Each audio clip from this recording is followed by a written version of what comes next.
Hello guys. आज की इस वीडियो में मैं आपको बताने वाला हूँ ठोसों का ऊष्मीय प्रसार क्या होता है, means thermal expansion of solids क्या है। ठीक है, तो स्टार्ट करते हैं आज का वीडियो।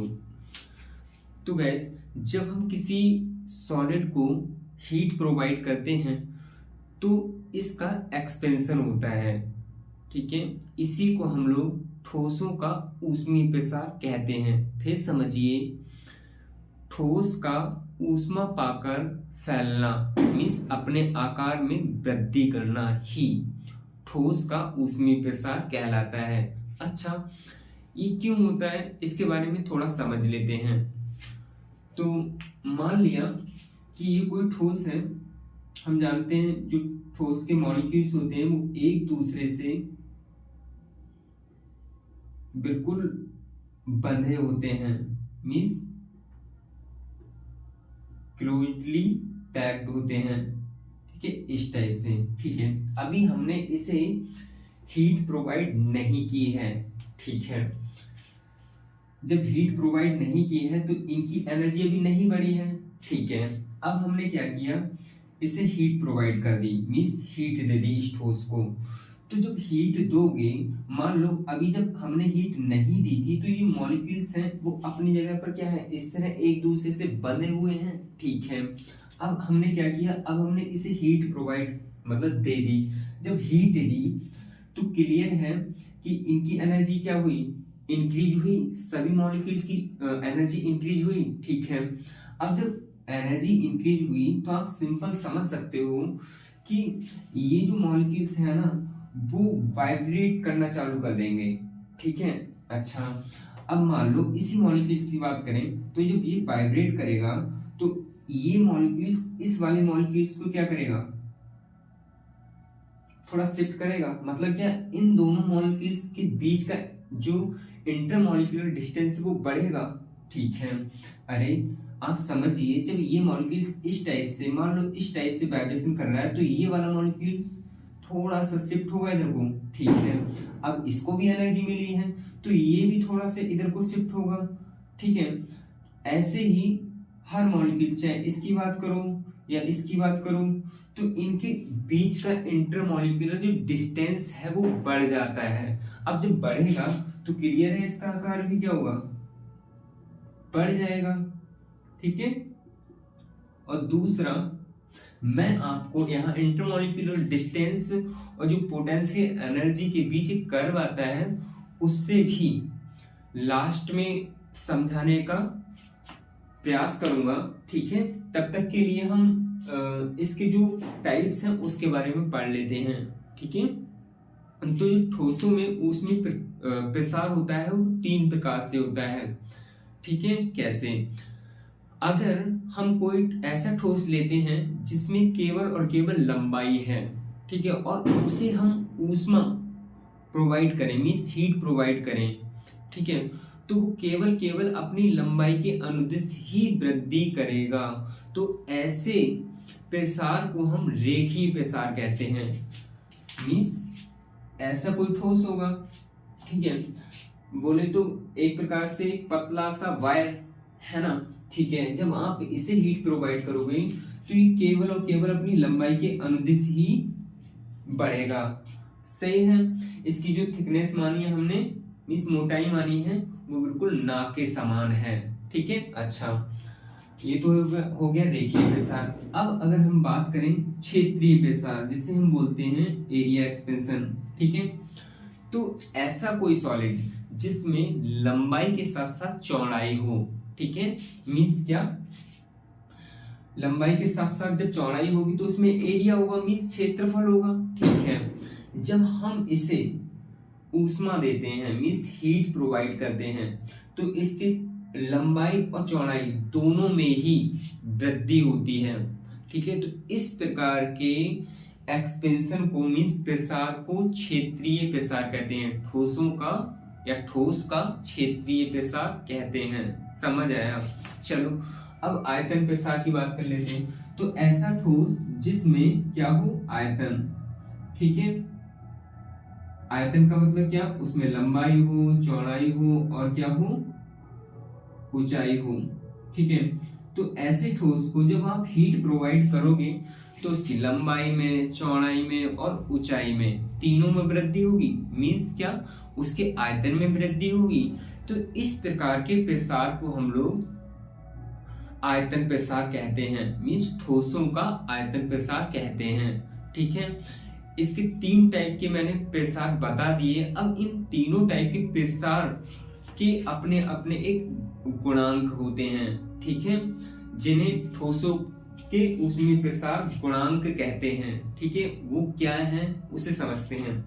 तो देखिए, सबसे पहले जो पहला है वो है लीनियर एक्सपेंशन कोएफिशिएंट।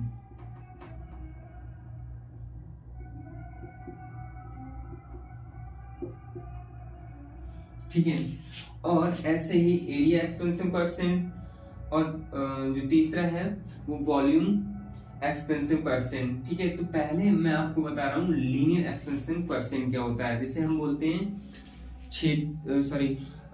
रेखीय प्रसार गुणांक। ठीक है, तो देखिए, इसे हम लोग अल्फा से लिखते हैं, और क्षेत्रीय प्रसार गुणांक को हम लोग बीटा से लिखते हैं। मींस एरिया एक्सपेंशन कोएफिशिएंट को हम बीटा से लिखते हैं, और वॉल्यूम एक्सपेंशन कोएफिशिएंट को हम लोग गामा से लिखते हैं।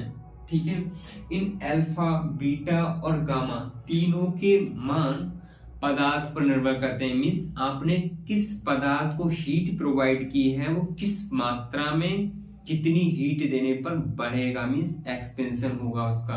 अर्थात क्या, अल्फा, बीटा और गामा तीनों के मान पदार्थ पर निर्भर करते हैं। ठीक है, तो पहले हम इसके बारे में अच्छे से जान लेते हैं। ठीक है, लीनियर एक्सपेंशन कोएफिशिएंट के बारे में। तो देखिए,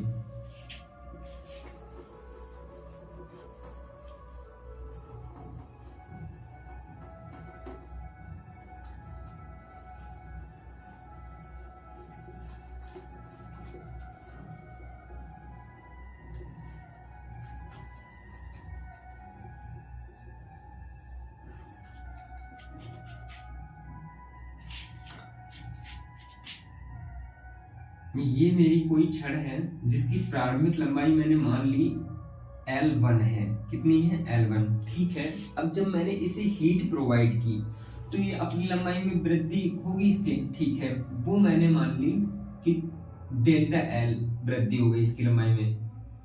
कितनी वृद्धि हो गई? Delta L। ये कब वृद्धि हुई है? जब हमने इसके लिए डेल्टा T ताप प्रोवाइड कर दिया। मींस इसके ताप में, मान लो अगर इस छड़ का कुछ भी ताप है, ठीक है, उसमें जो हमने अंतर कर दिया वो डेल्टा T कर दिया। ठीक है, ठीक है।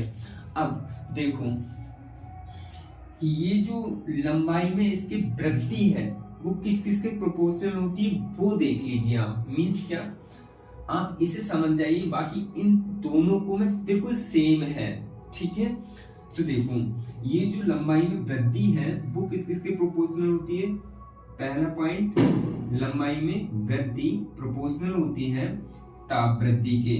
ठीक है, जो आपने हीट प्रोवाइड टेम्परेचर इंक्रीज किया है उसकी प्रोपोर्शनल होती है। ठीक है, और साथ ही साथ ये भी देखा गया है कि ये छड़ की प्रारंभिक लंबाई के भी प्रोपोर्शनल होती है। मींस ये सही है।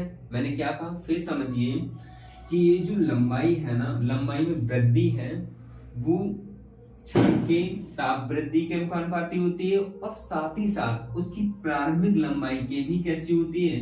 अनुपाती होती है। ठीक है, इसकी प्रारंभिक लंबाई L1 है।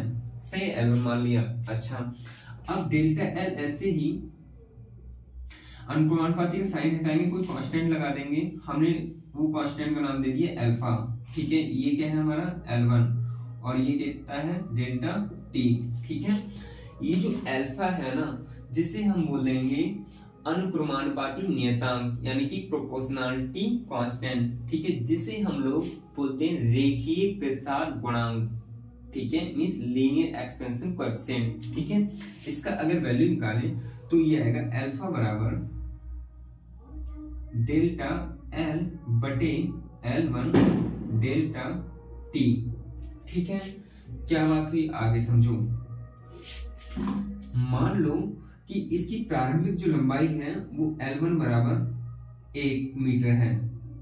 ठीक है, और ताप में वृद्धि आपने कितनी की है, डेल्टा टी बराबर मान लो 1 डिग्री सेंटीग्रेड। ठीक है, तब आपका अल्फा बराबर कितना आएगा, अल्फा बराबर आएगा डेल्टा एल। ठीक है, डेल्टा एल आएगा, या फिर आप ऐसे कह सकते हो कि आपने केवल और केवल 1 डिग्री सेंटीग्रेड ताप बढ़ाया। ठीक है, इसकी लंबाई है वो 1 मीटर ना ली, तो आपका आंसर कितना आएगा, अल्फा बराबर डेल्टा एल बटे एल मींस L1। ठीक है, अच्छा आप कैसे इसकी परिभाषा बोलोगे लीनियर एक्सपेंशन कोएफिशिएंट की, आप बोलोगे कि यदि हम किसी बहुत पतली छड़ मींस जिसकी मोटाई ना के समान है उसका ताप 1 डिग्री सेंटीग्रेड बढ़ाएं तो उसका रेखीय प्रसार गुणांक बराबर होता है उसकी लंबाई में वृद्धि तथा प्रारंभिक लंबाई के अनुपात के। क्या बोला मैंने, समझो कि यदि हम का मतलब अगर हम किसी बहुत पतली छड़ जिसकी जो मोटाई है वो बिल्कुल ना के समान है उसका ताप 1 डिग्री सेंटीग्रेड बढ़ाएं तो उसका रेखीय प्रसार गुणांक बराबर होता है उसकी लंबाई में वृद्धि तथा प्रारंभिक लंबाई के अनुपात के। ठीक है ना, ठीक है। अभी मैंने क्या किया था, इस L1 को भी 1 मीटर मान लिया था। ठीक है, इसकी दूसरी परिभाषा भी आप इस टाइप से समझ सकते हो। यदि मैं क्या करूं, इस L1 को भी मैंने मान लिया 1 मीटर, तो आपका अल्फा बराबर कितना आएगा, डेल्टा टी।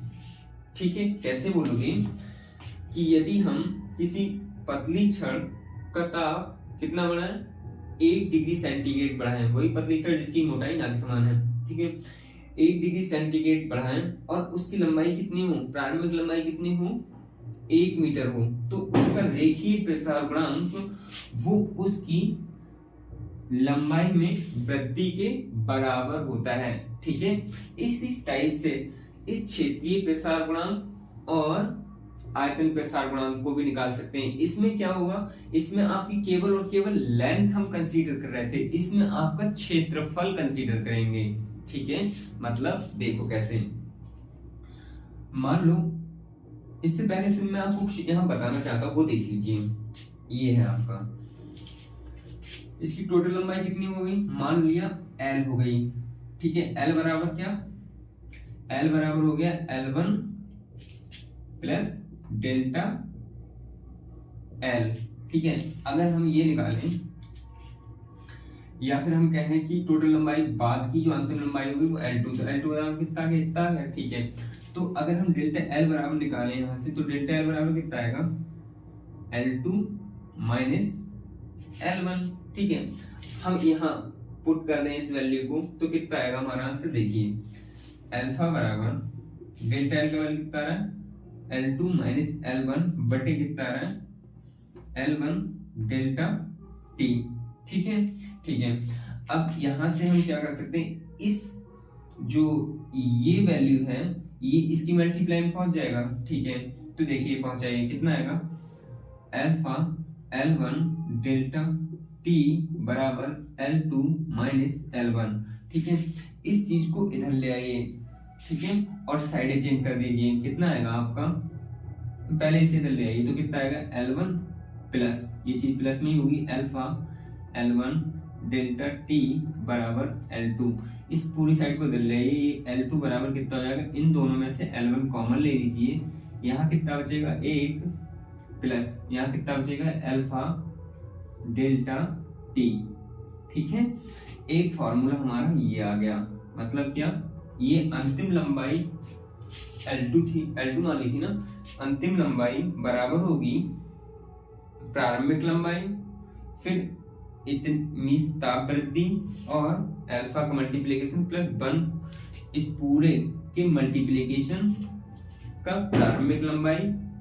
क्या कहा मैंने, फिर समझो, ये अंतिम लंबाई का फॉर्मूला आ गया। अंतिम लंबाई कैसे निकालेंगे आप, प्रारंभिक लंबाई लगा दीजिए, लीनियर एक्सपेंशन कोएफिशिएंट का वैल्यू लगा दीजिए और ताप वृद्धि का लगा दीजिए, प्लस 1 का दीजिए। इन सबको सॉल्व करके आपकी अंतिम लंबाई निकल आएगी। ठीक है, अब अगर मैं क्षेत्रफल वाले की बात करूं तो सेम है, इसी टाइप से देख लीजिए।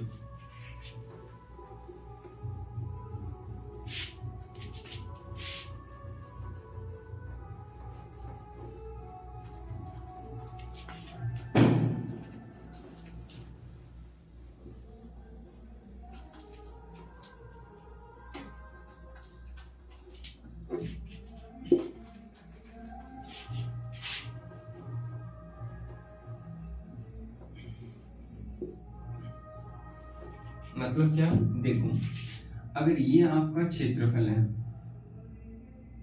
वाली कोई भी बॉडी है, ठीक है, अब जब आप इसे मान लो इसका प्रारंभिक क्षेत्रफल है आपका A1, ठीक है, और बाद में आपने जब इसे हीट प्रोवाइड की तो इसकी क्षेत्रफल वृद्धि कितनी हो गई, डेल्टा A की।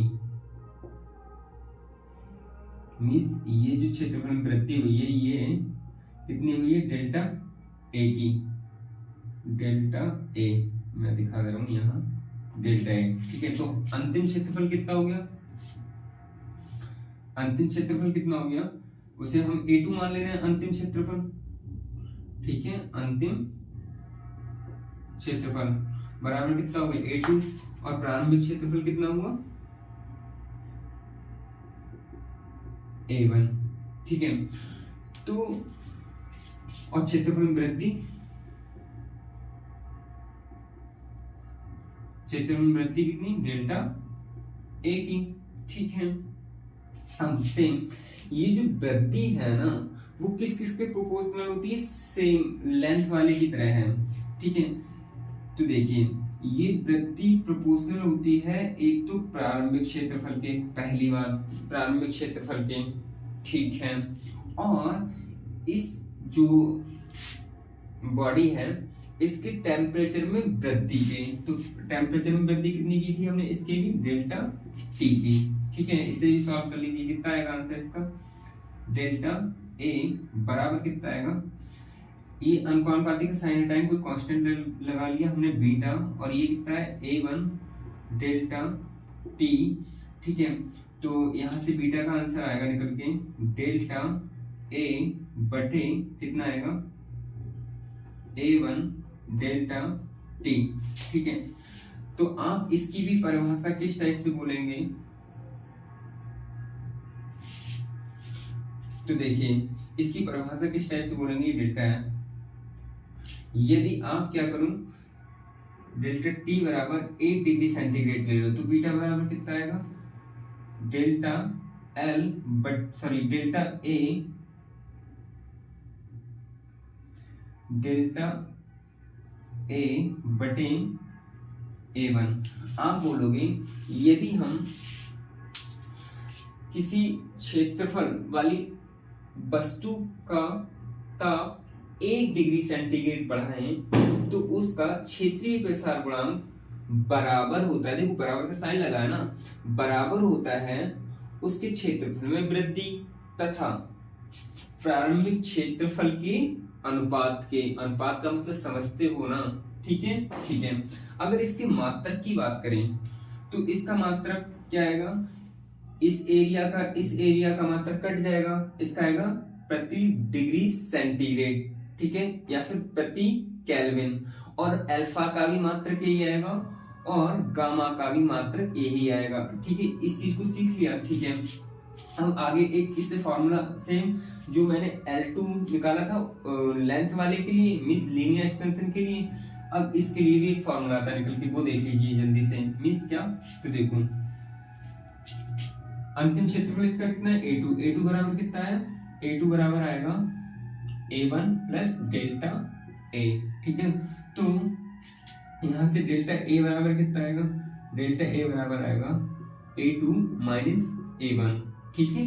अच्छा, अब इतना तो आ गया ना, इस वैल्यू को पुटअप यहाँ कर दीजिए तो कितना आएगा, बीटा बराबर यहाँ रख रहे हैं डेल्टा ए की जगह, तो कितना आएगा A2 माइनस A1 बटे A1 डेल्टा टी।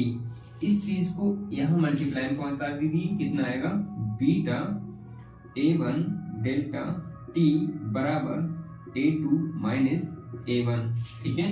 इस चीज को इधर ले आइए, प्लस में आ जाएगी तो कितना आएगा beta A1 delta T plus A1 बराबर कितना है A2। इस को इधर ले आइए और इसको इधर ले जाइए, साइडें चेंज कर दीजिए, इधर कितना आएगा A2 बराबर beta A1 delta T plus A1। इन दोनों में से A1 कॉमन ले लीजिए, कितना आएगा आंसर A1, और यहाँ से 1 ले रहा हूँ, यहाँ से जब A1 कॉमन लिया 1 बचा, इसे पहले लिख ले रहा हूँ, प्लस यहाँ कितना बचा बीटा बचा, ठीक है, और यहाँ कितना बचा डेल्टा टी, क्योंकि A1 तो कॉमन आ गया ना। ये आपका आ गया अंतिम क्षेत्रफल निकालने का फॉर्मूला। मतलब क्या, आपको अंतिम क्षेत्रफल निकालना है तो आप A1 का वैल्यू लगा दीजिए, आप बीटा का वैल्यू लगा दीजिए, आपने जो क्षेत्रफल में वृद्धि की है उसका वैल्यू लगा दीजिए, ठीक है, तो आपका अंतिम क्षेत्रफल मिल जाएगा। ठीक इसी प्रकार से अगर हम गामा क्षेत्रफल का मतलब वॉल्यूम एक्सपेंशन की बात करें तो उसके लिए देख लीजिए जल्दी से, ठीक इसी टाइप से है।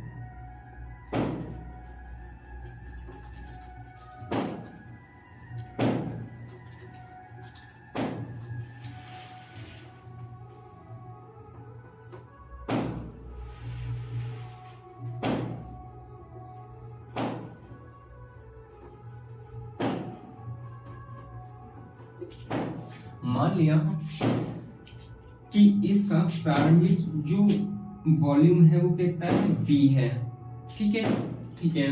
अब जब हमने इसे हीट प्रोवाइड कर दी, या फिर हम ऐसे कह सकते हैं इसका प्रारंभिक जो वॉल्यूम है वो B1 है, जब हमने इसे हीट प्रोवाइड की तो इसके वॉल्यूम में परिवर्तन डेल्टा B हो गया, कितना डेल्टा B, ठीक है। तो फाइनल मतलब अंतिम वॉल्यूम कितना हुआ टोटल, मतलब इतनी तो वृद्धि हुई और प्लस इतना, तो अंतिम मान लिया हमने वो कितना हो गया B2, ठीक है। ये अंतिम वॉल्यूम है, अंतिम आयतन है ये, ठीक है, अंतिम आयतन है ये।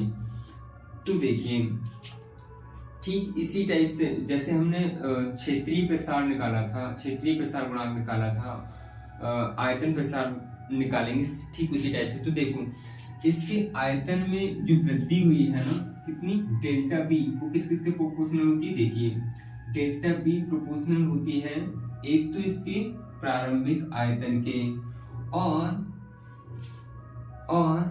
प्रारंभिक आयतन B1 माना है हमने, और इसकी ताप वृद्धि के, ताप वृद्धि मान ली कितनी डेल्टा टी, ठीक है। अब सेम उसी टाइप का है ना, तो देखो अब इस डेल्टा बी ऐसे ही अनुपातिक साइन हटाएंगे, हमने कोई कांस्टेंट लगा लिया जिसे हमने बोल दिया गामा, ठीक है। ये B1 ऐसे ही, ये कितना है डेल्टा टी, बोलेंगे जहां गामा एक अनुक्रमानुपाती नियतांक है जिसे हम आयतन प्रसार गुणांक कहते हैं, ठीक है। तो देखो यहाँ से गामा का वैल्यू निकालोगे तो गामा बराबर आएगा डेल्टा बी बटे B1 डेल्टा टी, ठीक है। ये गामा का फॉर्मूला आ गया, गामा का फॉर्मूला आ गया। आगे देखिए अगर हम इसका परिभाषा निकालना चाहें तो कैसे निकलेगी, तो यदि हम क्या करें डेल्टा टी बराबर कितना मान लें, सेम उसी की तरह 1 डिग्री सेंटीग्रेड मान लें, तो गामा बराबर आएगा हमारा डेल्टा बी बटे B1। मतलब क्या, सेम उसी टाइप से यदि हम किसी आयतन वाली वस्तु का ताप जो कि सॉलिड हो ताप 1 डिग्री सेंटीग्रेड बढ़ाएं तो उसका ये क्या है आयतन प्रसार गुणांक, उसका आयतन प्रसार गुणांक बराबर होता है उसके आयतन में वृद्धि तथा प्रारंभिक आयतन के अनुपात के, सही है ना। ठीक है। अब इसका एक फॉर्मूला और आएगा, वो देखिए अंतिम आयतन निकालने का। तो देखो प्रारंभिक आयतन इसका कितना था V1, आपने डेल्टा टी इसे इसका ताप बढ़ाया, आयतन परिवर्तन कितना हो गया डेल्टा V का, तो अंतिम आयतन कितना हुआ V2 बराबर V1 प्लस डेल्टा B, ठीक है। तो डेल्टा B अगर निकालोगे तो ये इसके माइनस पहुंच जाएगा, ठीक है। तो कितना आएगा V2 माइनस का V1 बराबर डेल्टा B, ठीक है। तो डेल्टा B बराबर कितना आएगा V2 माइनस का V1, ये वैल्यू कहाँ पुट अप कर दीजिए यहाँ, कितना आंसर आएगा। तो देखो गामा बराबर V2 माइनस V1 बटे V1 डेल्टा T, इसका मल्टीप्लाई इसमें कर दीजिए, आंसर आएगा आपका गामा V1 डेल्टा T बराबर V2 माइनस V1।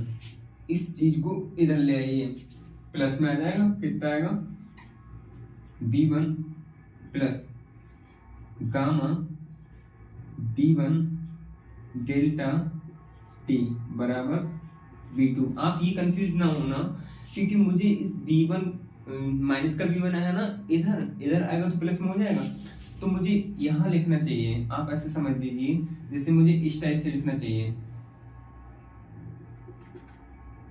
प्लस का V1 बराबर V2 तो उधरी साइड में था, ठीक है। मैंने इस V1 को पहले लिख लिया है, कोई दिक्कत नहीं होती, क्योंकि आप 2 प्लस 3 करिए या फिर 3 प्लस 2 करिए, आंसर आपका सेम आने वाला है, ठीक है। ऐसे कर लिया। अब मैंने इन दोनों में से कुछ कॉमन ले लिया, क्या V1 आ जाएगा ना कॉमन, यहाँ से कितना बचेगा 1 प्लस यहाँ से कितना बचेगा गामा, यहाँ से डेल्टा T बराबर कितना है V2, ठीक है।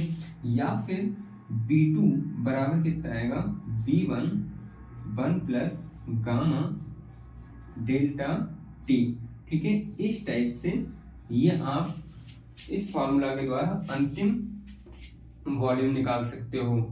आप गामा का वैल्यू लगा दीजिए, जिसे हम आयतन प्रसार गुणांक कहते हैं, आप डेल्टा टी का वैल्यू लगा दीजिए, आप प्रारंभिक आयतन लगा दीजिए, कितना था आपको अंतिम आयतन मिल जाएगा।